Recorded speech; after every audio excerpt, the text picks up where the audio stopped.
The Next Level Trails press conference will begin in 2 minutes. For the journalists joining us in the digital press room, if you'd like to ask a question, you can click the Raise Your Hand button. When you are called upon, we will unmute your microphone, and then you also will have to unmute your own microphone.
Good afternoon. Thank you for joining us. It's Thursday, not Wednesday. It's not 2:30 either, but we have some really good Indiana news to share with everyone who is on the line with us. I'm joined by the Indiana Department of Natural Resources Director, Dan Bortner. Good to be with you, Dan, to share this trailblazing news, so to speak. Big day. It is, and it's a big day, not just where we sit, but really, more importantly, all over the state of Indiana. And you all have been leading the charge, but we've been working for literally months on end. Hit pause there briefly, but working months on end to get to this round two. And we're just thrilled to be joined today by so many local leaders who helped make this possible all across Indiana, border to border, corner to corner, to again announce this round two Next Level Trails program, which is really exciting to see when we're out and about and the communities that are linked together, the citizens that are linked together, the scenic views, the parks, how all the pieces literally snap together. This was a $90 million original program. We went through one round. COVID-19 took a swat at us, and we hit pause there so that we could responsibly trail ahead. And here we are today, and that's why we're awarding today $29.6 million in this round, matching grants to 18 regional and local partners out throughout the whole state of Indiana. Again, part of this whole $90 million program. Round two will leverage $21.9 million in local match value to build another 70 miles, which is pretty extensive when you stop and think about what our goals are. So just doing the math, combined with round one, that's an investment of $88.7 million. That's paving the way for this 112 additional miles to our state trail network. And it's, like I said, visitors, citizens, businesses, communities, all kind of connecting the dots, so to speak. And what used to be dots are now lines, and it's quite elaborate. And so it's an exciting day. It's been a long time in the making. You sitting here, I'm reminded, I mentioned this back in January, but looking back, we had 2 million more visitors. I'm assuming you didn't exaggerate that. We had 2 million more visitors to our state parks last year during a global pandemic, just proving that people are excited to get out and experience the great outdoors and take it in and take a deep breath of fresh air. And we've got so much beauty surrounding us that we want to continue to make investments in these very localized amenities. And parks sure are not just popular, but they're a great way for people to get out and get exercise, clear your head, spend time with the family, and visitors are taking us up, and hopefully those visitors come here to stay permanently. So we couldn't be more excited to be where we are today, to provide these grants. Again, like I mentioned at the outset, this is border to border. And when you think about from Vernon to Vanderburgh County, or you think about the Indiana Dunes National Park in Portage to Shipshewana, I mean, this is truly statewide, and I'm just looking forward to hearing from you, and then also hearing from Mark Davis, who's representing today a regional project, and then we'll also hear from Kendallville Mayor Suzanne Hanshoe. But first, we'll go to you, Dan, and you can give us kind of a little bit more elaborate, detailed assessment of what we're talking about today. Well, thank you, Governor, and congratulations to our guests on the call today. This past year reminded all of us about the importance of trails and outdoor recreation spaces to the physical and mental well-being of all Hoosiers. We're so grateful for your commitment to providing these essential resources for your communities, and we're excited to partner with you to make these 18 projects a reality. Governor, you mentioned the growing demand for trails. The response to the Next Level Trails program has been enormous. The DNR received second-round applications for 62 projects across 32 counties, requesting a total of $93 million for more than 158 proposed miles of trail. That includes 20 first-time applicants and 42 returning applications from the first round. When we announced the program would resume, our team at DNR reached out to applicants to make sure their projects remained feasible and to ask if they were still committed to their projects. And the most common response was, "Are you kidding? Trails are more important today than ever before." The competition for this second round was really tough, and we know there are a lot of folks not on the call today that are still eager to build trails in their own community. So today, I want to announce that DNR will begin accepting applications for the remainder of the Next Level Trails program. That's $35 million for later this year. Applications will be accepted beginning November 1st and will be due by December 1st. The third round will include $25 million for regional projects and $10 million for local projects. Governor, you've put a high priority on connections. Everything from expanding broadband to completing I-69, and connectivity is a big part of Next Level Trails, too. In Northwest Indiana, the city of Crown Point's new project connects to one of our first round awards in Schererville, linking the Pennsy Greenway to the Veterans Memorial Trail, and another step toward completing the planned Great American Rail Trail, which spans 12 states coast to coast. The city of Portage teamed up with Burns Harbor to fill a gap in the Marquette Greenway, including a boardwalk through, as you mentioned, part of Indiana Dunes National Park up in the Northwest Quadrant. Indiana is home to some incredible destination-worthy trail systems that attract users from all over the Midwest, and today's awards will help close those gaps and extend the B&O, the Big Four, the National Road Heritage Trail, and the Pumpkin Vine. Connections within communities are an important emphasis for local projects. Valparaiso's projects connect several residential neighborhoods to the high school. In Jennings County, the town of Vernon will connect the Vernon Commons, which is home to the first public playground in the state of Indiana, to Muscatatuck County Park. We're so impressed by the local support shown for these projects. In Vigo County, the folks behind the Griffin Bike Park put together a list of partnerships that was a mile long. Their project will build 14.5 miles of new mountain bike trail, including 4.5 miles designed specifically to accommodate riders with disabilities. Our team at DNR has been working hard to help our partners get these projects off the ground. And before we turn to our guests, I want to highlight a couple success stories from the first round projects that are already open, 7 miles and still counting. In June, Hebron opened their very first mile of trail, part of the Veterans Memorial Parkway. In July, Syracuse and Wawasee Trails dedicated their beautiful new boardwalk with a tremendous view of the wetlands of Conklin Bay at Lake Wawasee. In September, Governor, you joined us down in Clarksville to cut the ribbon on the Discovery Trail connecting Clarksville's residential neighborhoods to the Ohio River Greenway. And in October, South Bend opened a 1.1-mile section of trail closing the last gap in a 17-mile trail system that now stretches from Mishawaka all the way to Niles, Michigan. I know it won't be long before we're able to join the folks who are on the call today to cut the ribbon on their new trail as well. And with that, Governor, I'll turn it back over to you. You know, you remind me, Director, that it's also about safety. I mean, we're looking at this last photo here, right outside of, right in front of Holy Cross College.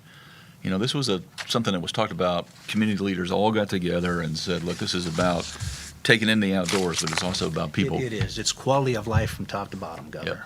Yep, I love it. Mark Davis is president of the Park Trails Alliance. And Mark, we're pretty darn excited about your neck of the woods as well. And you've got quite a project, been working on it obviously for a long time. It's been a long time in the coming. Could you please, talk a little bit about not just the project, but the partnerships that all went into this accomplishment? Yes, thank you, Governor Holcomb, for your support and dedication to trails in Indiana through the Next Level Trails program.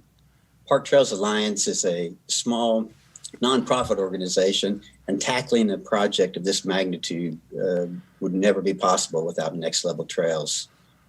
Being able to move forward on our project and make this kind of investment in Park County will not only benefit our residents, but the thousands of Hoosiers and others from throughout the Midwest that visit our beautiful county each year and bring much needed support for our local economy.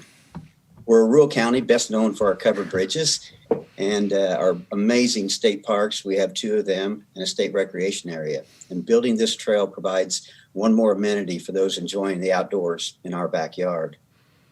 Park Community Rail Trail is part of the state's visionary trail system and is a portion of a key link connecting the National Road Heritage Trail in Terre Haute to the B&O Trail, which crosses the north part of Park County.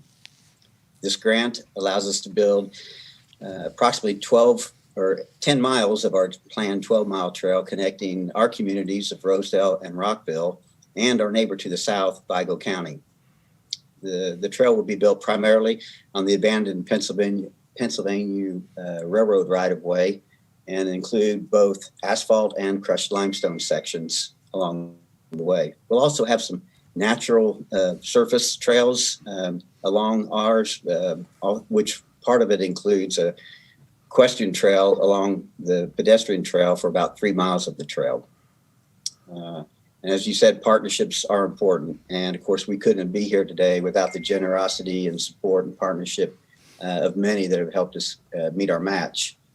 Some key partners that I would like to recognize include our county commissioners. They not only are supporting us in this grant, but they're also have supported us from the very beginning with our effort to develop the trails in Park County.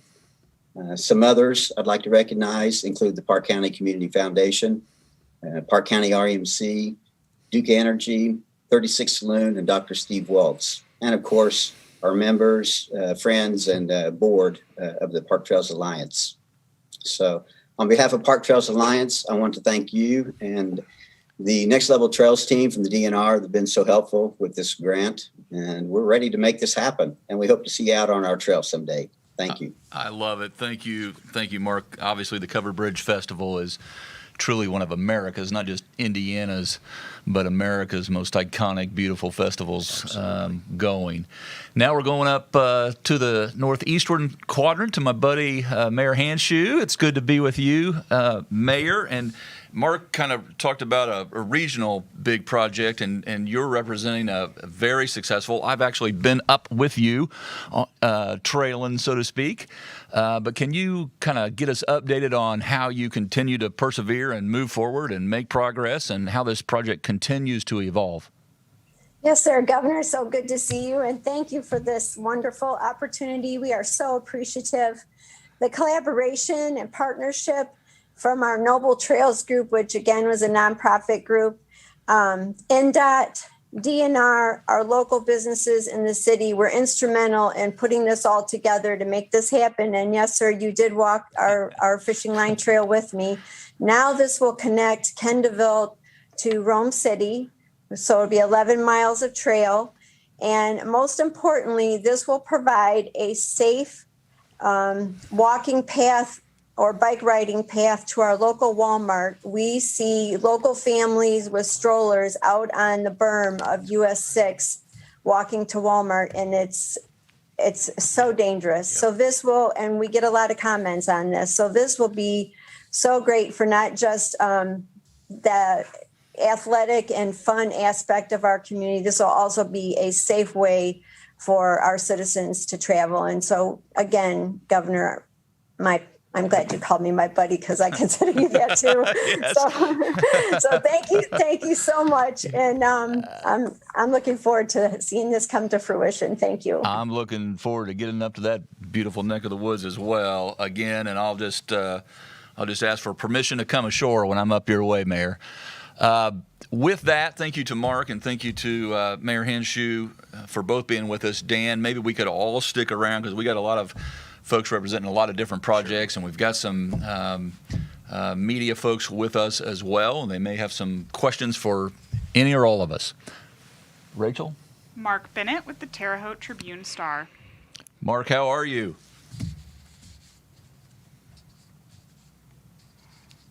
I'm good. Thanks, Governor. I appreciate your time. I'm excited about your trail over there. It's all a fascinating adventure. Yeah. Well, if you could both kind of elaborate a little bit on the couple of projects that are in our area. Certainly, the one in Park County is an eye catcher, and if you could tell a little bit about what the value added is for that being developed in a kind of a remote scenic area like Park County. Sure, we'll jump right in. As the governor alluded, when we're talking about the connectivity of these trails, getting people from A to B in a safe manner, but also in a manner there again that enhances that quality of life. As we've all seen over the past year, life has gotten difficult in some areas, and the one thing that folks crave when life gets difficult is normalcy, and they find that normalcy outside. So there is a big difference between walking along the side of a street versus walking on a trail where you're surrounded by nature and the calmness thereof. So, these things are critical just to the quality of life of Hoosiers. And as you said, Park County and Vigo County both have some wonderful, beautiful natural and cultural resources. And the idea is to get people walking in between these things and getting them out to enjoy what is in essence their birthright here as Hoosiers, getting them outside.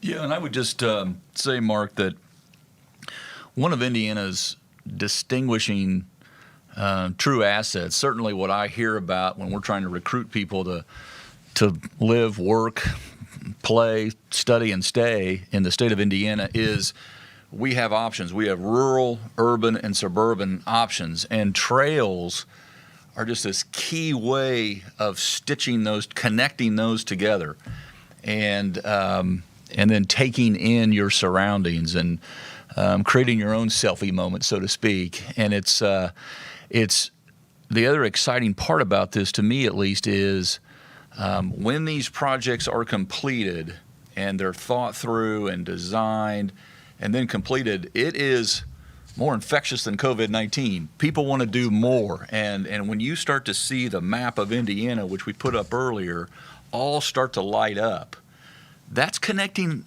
ourselves to one another, not just virtually, in a real way. And there's nothing better than that. When you've got 4,200 miles of trail in the state of Indiana, that can get some folks outside. Yeah, and the goal is to have every single Hoosier living within, being within 5 mile access to a trail. And this is a good thing. So we continue to make progress. Anne Marie, The Current Publishing. Yeah. Hello, Anne Marie. Thanks for taking my question. With so many projects coming in, how did you decide which ones to fund, and how does the matching process work? Is that an equal match? Yeah. It's competitive. It's which competitive is great. it's great and it's wonderful, but boy, it's tough. Yeah. because you wish that you could assist every one of these things. You know, I forgot the exact number, but I think 16 or so of the 18 that were awarded this time applied in the first round and didn't make it. So, you know, it's there was another round this time, and there's another round coming left, as we announced earlier, to apply in November to December of this fall to try to get after that. But it is very, very competitive. You know, we look at all kinds of things, the number of partners you're bringing to the table, you know, are we connecting one area to another? There's just a host of things that we look at in making those decisions. And as I said, you know, you certainly wish that you could help every one of them, but boy, it's a tough one. It really, really is. So we encourage folks, you know, if you applied in round one and didn't get it, and applied in round two and didn't get it, try again. Keep trying, because like I said, there's another shot at this thing, and we really want to do everything we can to leverage and get folks outside. And once again, Director Bortner, you said that December is the due date, the final due date, Right. to submit for round 3. Right, they can certainly start applying the first part of November 1st, and go to on.in.gov/NextLevelTrails. That gets you to the information page and to the application. And if you have any struggles or need more information, certainly reach out to us. We'd be happy to get you the information you need. Yeah, and Anne-Marie, just to kind of put this frame of context, you know, we did about a third, about 30 million this round. We got about 30 million next round, approximately. And what it's proven is it goes back to the supply and demand. We've got a lot of demand. We've got so much supply, but success attracts success. And the folks that are persevering and staying at this, like in Kendallville and over in Park County and Vigo County, to mention the last 3, you're making the case that there's obviously more to do. And we've got our sights set on, again, border to border. You know, you get somebody that can go all the way down 41 or go across, you know, 70, so to speak, but on a trail. Right. This is a good thing. Jessica with the Greenfield Daily Reporter. Good afternoon, Jessica. Thanks for joining us. Hi, well, thanks for taking the time, Governor. I was just hoping you could tell us a little more about the Pennsy Trails project here in Hancock County. Hancock County? Yes, And what was the trail again? Pensy. the Pennsy Trail, okay. Trails. It's one of the regional. Yeah, there it is. Yep, There it yep. is. Yeah, it's the grant amount on this one is a little over $670,000. It adds a little over a mile, 1.3 miles of asphalt to the Pennsy Trail system that already exists in western Hancock County.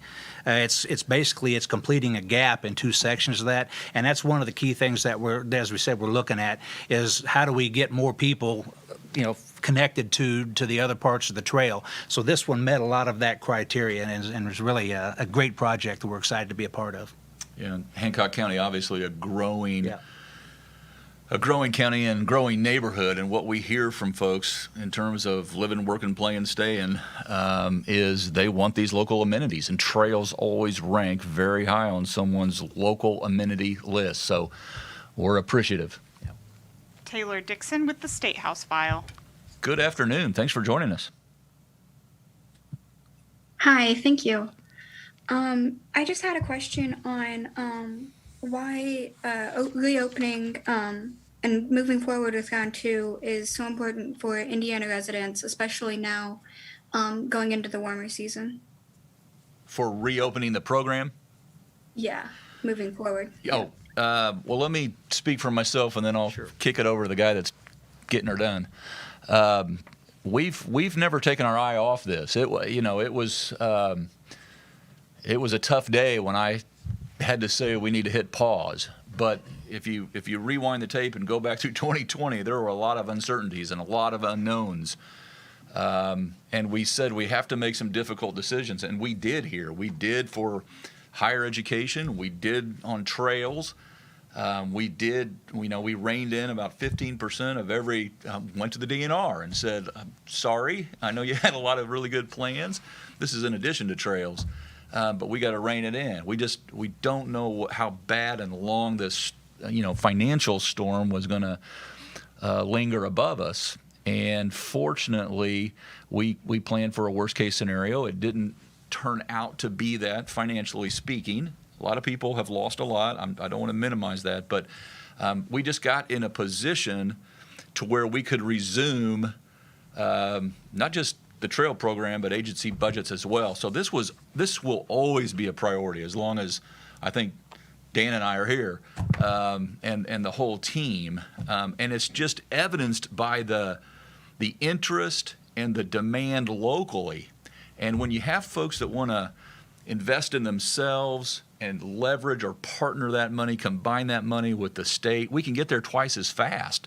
Now, you can speak for yourself, but Yeah, I mean, you're absolutely right, Governor. I learned a long, long time ago that luck is when opportunity meets preparation. So, we're in this for the long haul. We've been around for over 100 years and plan to be here for a long time. So we're constantly looking towards the future and what that looks like and where we're going to go with that. So there again, the pause button was certainly understandable, and we all expected that to happen as things started to constrict a little bit from the economy and looking at different things, but we just kept right on, assuming that this thing would be ready to go at some point in time, and the governor saw the right opportunity to do it, and we really were able to turn it back on, reach out to folks who were ready to keep going as well.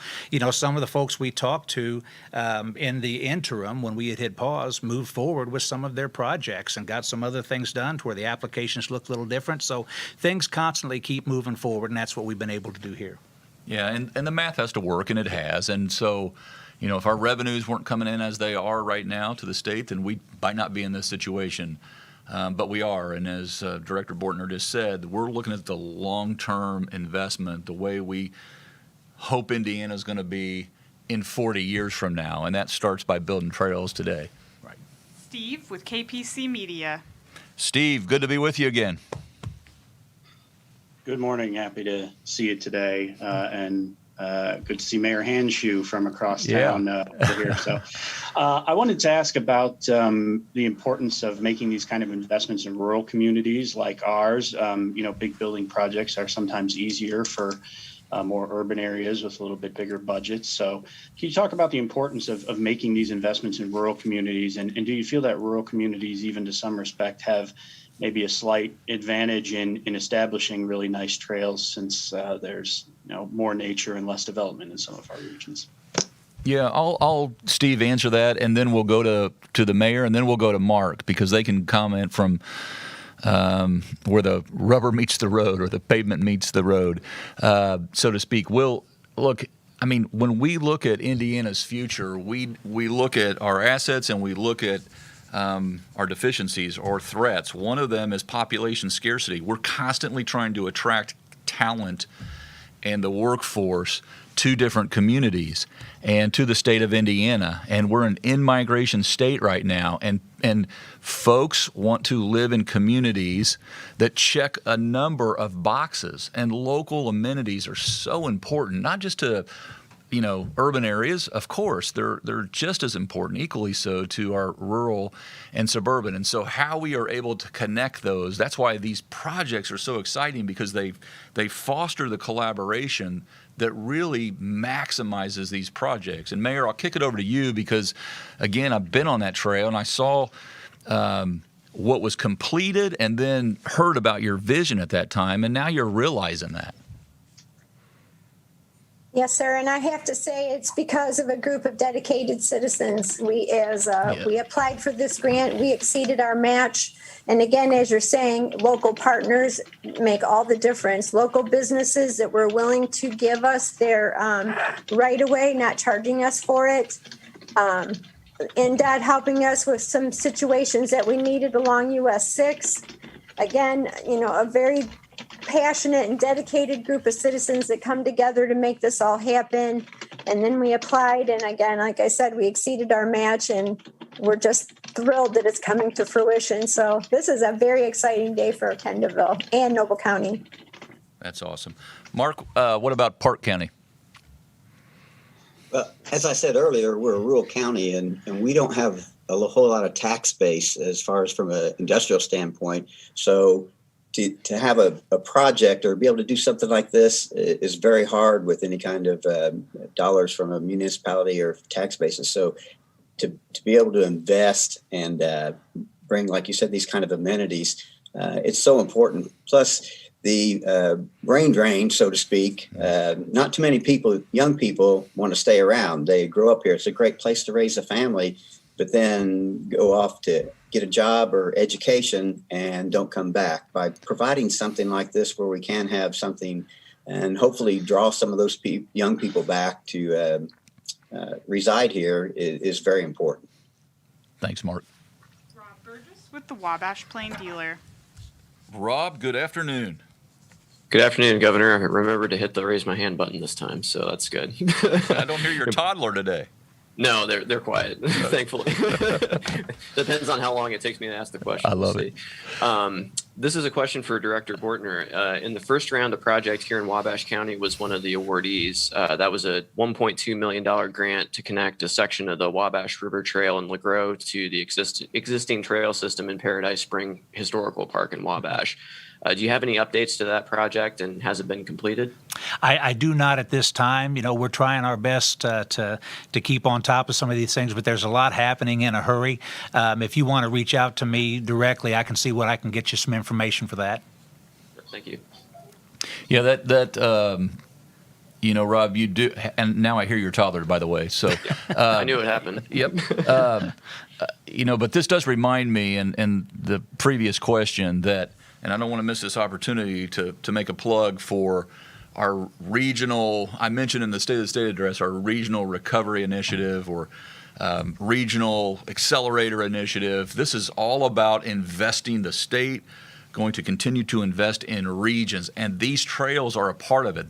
They were a part of it when the Regional Cities Initiative rolled out. We saw trails forming up all over the state, and this will continue to be yet again another important piece to that puzzle. Our final question will be from Mark Bennett, who says he has a follow-up. Mark, swing away. Or Yeah, pitch. I was hoping to pose one to Mark in Park County, if that's possible. Absolutely. About what in the end run you see the link with Vigo County being as the trail leads down from Rockville through Rosedale to the Vigo County line. What's the ultimate goal there, and what do you envision from that connection? Well, I'm actually working with two regional trail groups. One is a Riverscape in Vigo County, the Vermilion Trails Alliance in Vermilion County, and our group have been meeting for several months, looking at trying to get not only trails, each group is working on trails, but also some road routes to just make that link for our three-county area. Another group I'm working with is Thrive West Central, which is the West Central Indiana Economic Development Group. We've been meeting, working.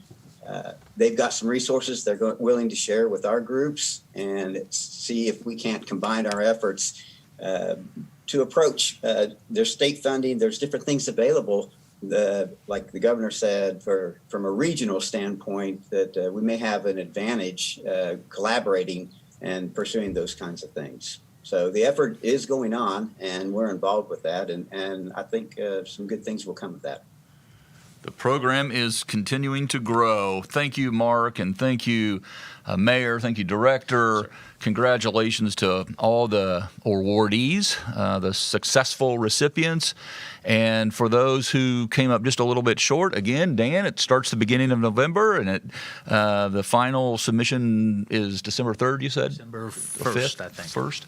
1st. Beginning of December. So try again, and we'll build it together. Thank you all. Have a great day.